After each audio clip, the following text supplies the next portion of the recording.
একটা গাড়ি চালানোর পরে আমরা এটা মেইনটেনেন্সের জন্য কিন্তু ইয়াতে নিয়ে যাই 2 মাস পরে 1 মাস পরে, বা এটা মোবিল চেক করে দেন, বা এটা চাকা চেক করে দেন, বডিটা ওয়াশ করে দেন। কেন? কারণ হচ্ছে একটু গাড়িটা স্মুথ চলে, মানে গেলে ফাস্ট চলে, তাই না?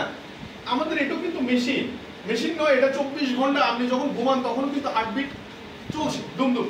এখন প্রশ্ন হচ্ছে যে এই মেশিনটা সার্ভিসিং করা যে লাগবে, এটা কি আমরা কখনো জানি সার্ভিস করা লাগে?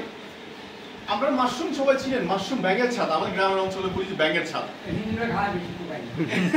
এটা ওরা স্বাস্থ্য সিঙ্গাপুর বলেন, মালয়েশিয়া বলেন, দেখছি ওরা আমাদের থেকে বেশি খায়, কিন্তু ওদের খাবারের স্টাইলের মধ্যে মানে ভাত বা রুটির পরিমাণ থাকে কম, বেশিরভাগ থাকে মাংস, মাছ, সবজি, এই টাইপের খাবার বেশি থাকে। ধরেন আপনি যদি এতগুলো খাবার খান, ওরা ভাত খাবে এতটুকু আর বাকি সব হচ্ছে এরকম খাবার। এই জন্য ওদের এই 70 বছর 80 বছরও দেখবেন ওরা অনেক কাজ করতেছে। যেমন জাপানে গেলে প্রায় 100 উপরে লোক কাজ করতেছে, বেকারিতে কাজ করতেছে, পাউরুটি বানাচ্ছে, বিস্কিট বানাচ্ছে। হ্যাঁ, তো সো এই মাশরুম হচ্ছে আমাদের বডিকে পরিষ্কার করার জন্য। যেমন আপনাদের জামা কাপড়ে ময়লা হইলে আপনারা কি করেন? ওই যে সাবান দিয়ে একটু ওয়াশ করেন, এরকম না?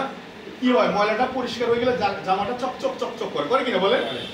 ঠিক বয়সের তাগিদে আমাদের বডিতে কোলেস্ট্রল জমে, মানে ওই যে রক্তনালী যেটা আছে এটা ডাস্টবিনের মতো পরিষ্কার হয় না, এটা ব্লক হয়ে যায়। এই জন্য হাইপার টেনশন, প্রেশার বেড়ে যায়। ধরুন আপনার বডিতে রক্ত আছে 5 লিটার, এখন ওটার জায়গাটা শুরু হয়ে গেছে, জায়গা কমে গেছে, তাহলে 5 লিটার রক্ত এখন কি করবে? ওটা প্রেশার দিবে, আপনার ঘাড়ে প্রেশার দিবে, আপনার বডিতে টানে ধরবে, মানে প্রেশার দিবে।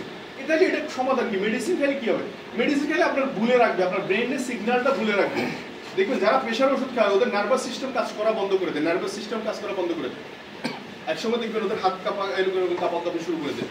তারপরে মানে অনেক কিছু তারা ভুলে যায়, সেন্স ভুলে যায়। বিকজ হচ্ছে আপনার মেডিসিন আপনাকে মানে ব্যথাটা রিলিফ না, আসলে ছিল আপনাকে ভুলাই দিয়েছে, ব্যথা কিন্তু আছে কন্টিনিউ। তো সো এটার সমাধান কি? এই মাশরুম, এখানে একই মাশরুম, ডাব এবং নারকেল আপনাদের এখানে আছে না? ডাব হচ্ছে কচি হয়, নারকেলটা একটু ঝোনা হয়। এটা হচ্ছে 90 দিনের মাশরুম, এই যে একদম যেটা লাল দেখতেছে, আর এটা হচ্ছে 18 দিনের মাশরুম। এখন এই 90 দিনের মাশরুমের মধ্যে পলিস্যাকারাইড একটা উপাদান আছে যেটা বডিকে সাবানের মতো কাজ করে। এটা যখন আর্টিফিশিয়াল এটা ইউজ করা শুরু করবেন দেখবেন কফ আসে। আচ্ছা, আপনি কি এটা পান? কফ, শুধু কফ আসে? কফ আসে। এই যে উনি আপনাদের কাজী সাহেব, উনি দীর্ঘ প্রায় 2-3 মাস যাবত প্রোডাক্ট ইউজ করতেছে। এই প্রোডাক্টটা ইউজ করার পরে দেখবেন প্রথম অ্যাটেনশন হচ্ছে কফ আসবে, বেশি কফ আসবে।